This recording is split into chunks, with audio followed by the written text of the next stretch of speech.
Hello guys, welcome to Tech Design. Please subscribe to my channel and hit a bell icon so that I will receive all the notifications of videos uploaded. So in this video I am going to give an introduction about move command in the assembly workbench. So hopefully I will make one more video on move command, since it cannot be explained everything in a single video. So I will make it one more video. This is the first part, and hopefully I will upload the second video as soon as possible. So in order to explain you that, I will just open an assembly. So this is the same assembly which I explained in my previous assembly tutorials. So I will take the same example. If you can see here in the assembly workbench, there is a move command. This is what we are going to explain you today. So in this video I'm going to explain all these motions. So these are the different motions by which you can move component from one place to another place. So what I will do is there are some many different ways where you can initiate a move command. So either you can select the component and this component, and you can go to move. By default, as before you already selected this move command, so the component is already selected. So either you can select the component from here, or else you can select the component from here and then you can go to move command. And there is one more way where you are not going to select any component and directly you can go to move, and then you can able to select the components. So this is the way. And there is one more which you can select the component and give a right click, and here as well there is a move command, so you can go by this as well. Once you open the move command, there are different motions available here which will be useful in different situations. So I'm going to explain in this video all these motion commands which are very useful.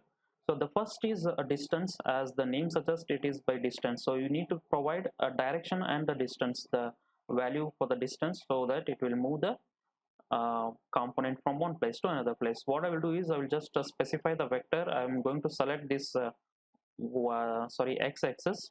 So as soon as you select the axis, the direction, you have multiple options over here to select the vector. So this tutorial is already explained how to make a utilization of all these vectors. You can go and check it out in my tutorials. So as of now I'm selecting the vector. This is normal vector, and the distance you need to provide around 50.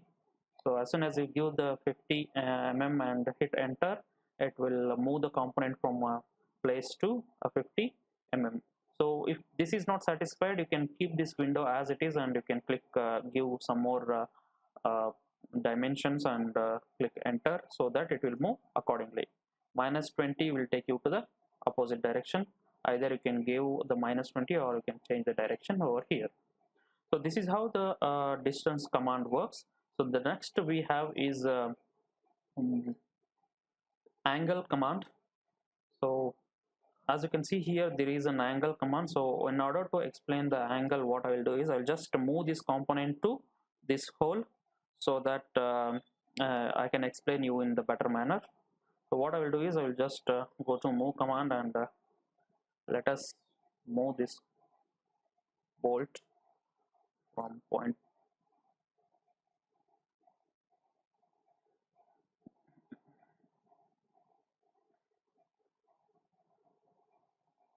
And let us give some distance.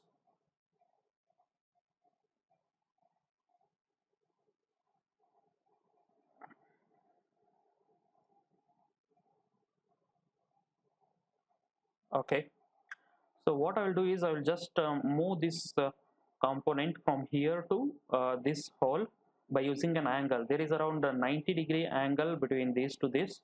So what I will do is I will just go to move command, and there is an angle, so I will just select this angle. So first it is asking me to select the component. I'm selecting the component as a bolt. So specify a vector. So this is the pivot vector from which it should rotate. So this is my specify the axis point. The point will be this point. Along this point it should rotate. So the what is the angle? Angle will be around 90 degree. As you can see here, as soon as I give 90 degree and hit enter, So this component will move from here to this hole. This is how the angle works. Suppose if you want to give again minus 90, it will move on to the position. So this is how the angle works, guys. So now let us move on to the next command, that is point to point. Point to point is just as simple as that. You need to select a from point. So this is my from point, this is my to point. So it will move from one point to another point. Suppose in this one there is a little bit tricky. What we have to do is, suppose in case if you select a top of the head, and here if you select here, you can see here this will go inside.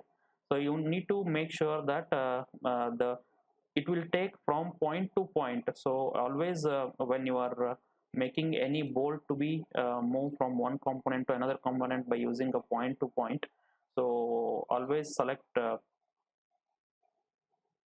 bottom of the head so that it will point in proper position. So I'm just going to select this point, and then I'm going to select this point, so it will match up. So next we have is rotate by 3 points.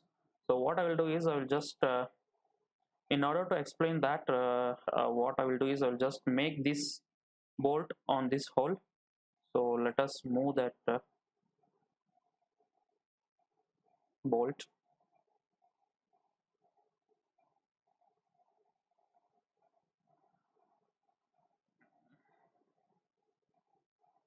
Okay, so here is my bolt. So I want to move this bolt from here to here by using a 3 point. So what I will do is I'll go to rotate by 3 points.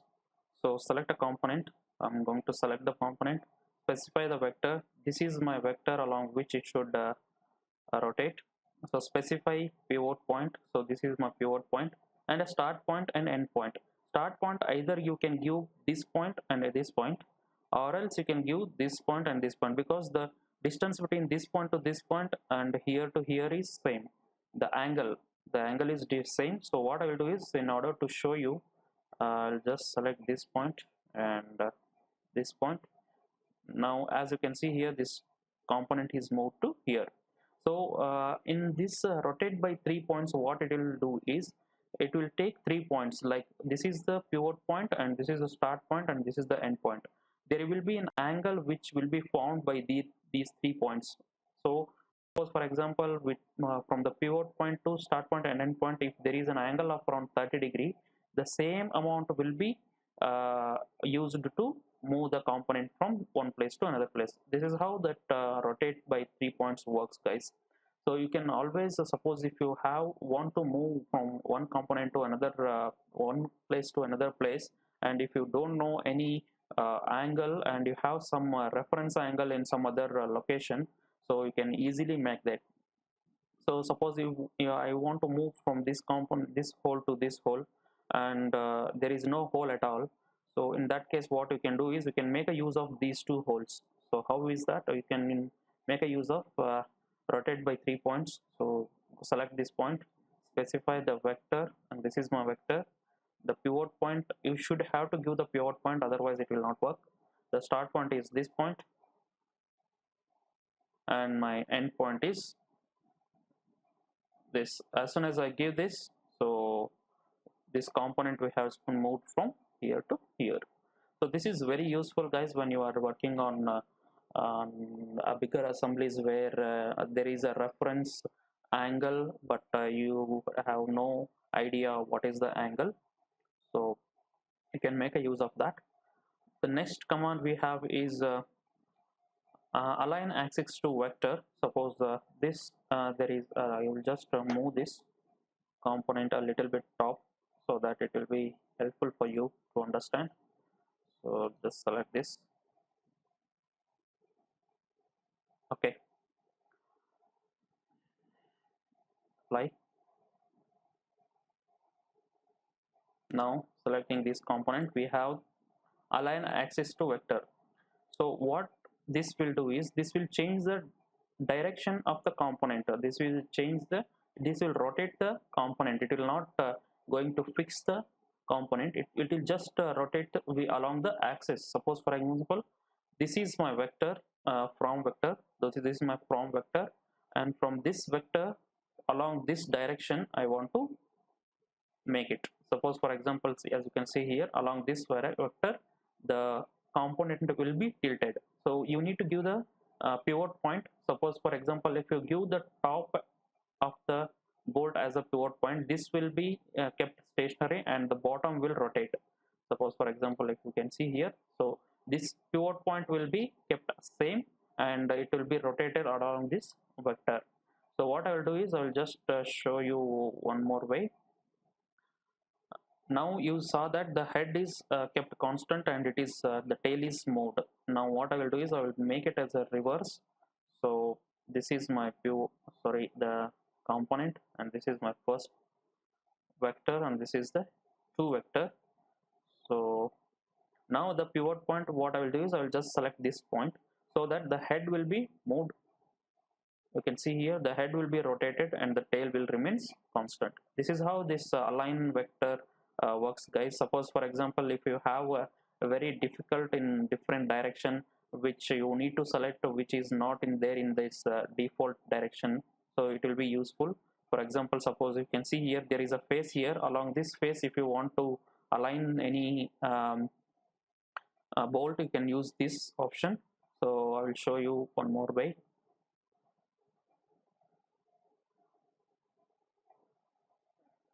So what I will do is I will just select the component and from vector. This is my from vector, and this is my 2 vector.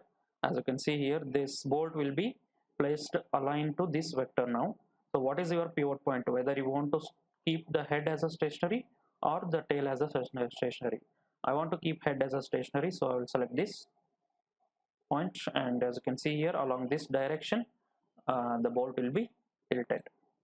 Hope you guys enjoyed this video, and I'm going to explain the other components in the next video. Please keep next other things will be explained in the next video. Please keep in touch, and please subscribe to my channel and hit a like button as well as share my videos. Thank you guys.